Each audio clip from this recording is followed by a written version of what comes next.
It would have seemed like it was some format to last night, but it wasn't, man. I just grabbed the microphone, and as people came in to support, niggas hit me in my ear like, yo, dang, yeah. I'm like, oh, shit, like, yo, Fat Joe just, I swear only person I invited down there was Joe Buttons.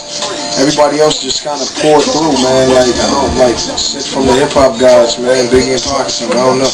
Okay. But, the Chef and Ray Kwan, that was just caught me off guard. But they just kept whispering in my ear. I'm like, some people I was like, nah, man. Like, this fucking Ghostface ain't walking in. He came out, but I just pretty much freestyled the whole show. And that's how I do. Like, every show, depending on where I'm at, I go in, according to how I feel and how the fans participating and whatnot. But last night was live. I holding the mic. Whenever I'm doing a show, I be having out of body experiences, because I be stepping outside of me, and I really be like, damn, this is going on for me. Like, all these cats coming through the Dang shit was wild. Like, that shit was incredible. And the nigga was dressed like he was about to do a show or something. You know what I'm saying? Dang come out on stage in 2008 like he was dressed how he should have been dressed, man. Kool Herc being on the side, man. I had to look. I was like, Melly Mel, Kool Herc, that's Kool Herc. You know what I'm saying? And then, man, he came on and knighted me and did the whole shit. And after I was done, it was crazy. Ja came through, just happened to be passing through, so I told him, once you introduce me and do, what's going down. But last night's show was just like, it was old school hip hop mixed with new school. It was, trendy. You know what I'm saying? If you, throw Young Jock in, and like that shit was just all facets of hip hop last night. And I appreciate being, one of the people that still holding it down, because that right there was really big for me. That's just me sharing my experience from last night. I felt like I was watching the show while I was on the show, and it was crazy. I wish that we could open that up and it was like 20,000, 30,000 in there, because I think that the people that wasn't there probably really missed some shit. That was like a night in hip hop that probably was timeless and could take you back to I never performed in a tunnel. I heard about it, or nothing like that. That was like a Beat Street moment for me. You know what I'm saying? Okay. That was just raw hip hop. That shit was crazy. So appreciate everybody for coming down. The point of interest is the album, LAX. I ain't here to sell it to nobody, nothing like that. It's Sound the Streets doing what it do. It's my third album. I really put a lot into it. And shit, if y'all got questions, want to take pictures, sign, autograph, albums or whatever, I'm here for that. Like me, ain't no format to me. I just be talking. Sometimes I need to shut up, but I don't. Okay. Shit, I'm here, man. Okay. Yeah, I have a question. This is your third album, and I know there's the inspiration behind every album. What was your inspiration behind LAX? Kids on the couch. Great, man.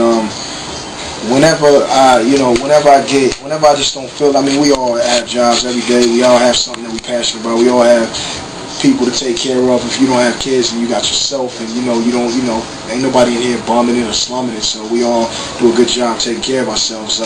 We all need motivation. Different people channel their motivation from different things.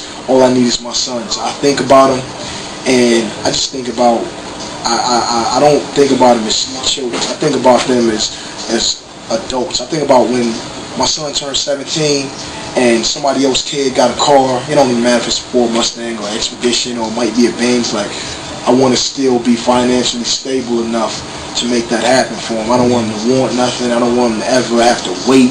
You know what I'm saying? I had to wait. And when I think about, the things that I do for my sons and my family, and I take myself back to when I was a child, it was January, and I'd be like, yo, Mom, I want these new kicks. And she'd be like, you gotta get them on Christmas. But that shit was, when my mom told me I was gonna get them on Christmas when I was a kid, I never thought damn, it's January. 10 months. You know what I'm saying? We were more appreciative back then, and Christmas was coming. It was coming, and you could wait.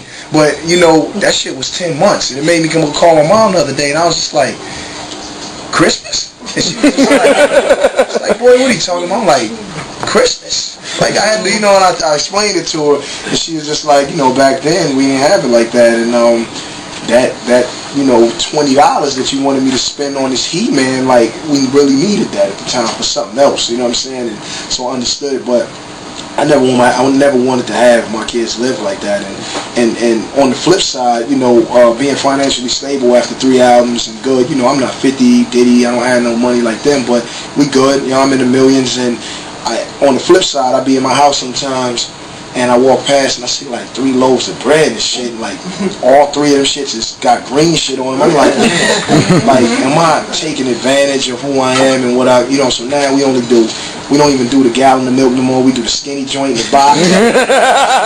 We do 1 loaf of bread, and when we put the bread down, I make about 3 sandwiches off top, whether I eat them or not. We just got to utilize the stuff, so I ain't, taking advantage of, my God-given talents and everything that I've been blessed with. But, yeah, that was like a question, like, times 8. Okay. Anybody else? Yeah, man. You talked about all the hip hop foundation you saw last night. You ever consider about? I saw you did a joint with Raekwon, which was real cool on the album. You ever consider about doing a song with probably Rakim or doing a song with Slick Rick? I got a song that didn't make the album that had me, Kane, and Dougie Fresh on it. Oh. Me, Kane, Dougie Fresh, and KRS-One. No, it didn't make the album? Nah, it didn't make the album because some other shit's made the album. Man. The reason it didn't make the album is because I could never find out what to do with the hook. And the hook was just simple. It would probably be dope to everybody else in hip hop, but I couldn't satisfy myself with the hook. So it kind of failed. It was one of the songs that I recorded first. Like, it was one of the songs that was recorded in like the first 10, and I recorded like 200 songs for this album. Mm-hmm. And so usually the songs that you do first always get outcast by the time you're at the end, because the newer songs, the more fresher the feel, and you just feel like, damn, I recorded this one yesterday. You get tired of it, you've been listening to the older ones and they grow old, and only a couple of the old ones made it on the album. But I might throw it to the tape, so it might I don't know what I'm gonna do with it, but it's I own it. Yeah, that's true. It's yours, man. That night in the studio was just timeless, man. I remember Doug in here. No, he ain't in here. But I remember when we was doing the song, Dougie was like, "Yo, Game, man." He was like, "Yo, this the first time all of us been in the studio since like Self-Destruction," and I was like, whoa, like when Self-Destruction came out, I think I was like 8. You know what I'm saying? So I was just like, he probably wanted me to get like, damn, we ain't been unified in this long. Not that we ain't brothers, and we just been living our lives, and we got kids now, we older, and I was just like, damn, that's crazy. Like we really made that happen, and so things like that are things that that keep me going to hip hop, man. Just all the love that I get from all the older MCs and the old school, and I try to keep it 100 as possible. I know sometimes I get a little brash and disrespectful, but that's just that's a different a different facet of who I am, depending on who's challenging me. But I never I don't take these hip hop. The only beef I really took personal was the 50 Cent beef. I know everybody in here from New York, and I'm like, I love New York to death. But I had to fight for my right to exist in hip hop, and I kind of felt like 50 was trying to take that away from me, and he really meant harm to my career when he kicked me out of G-Unit and he was going in on me.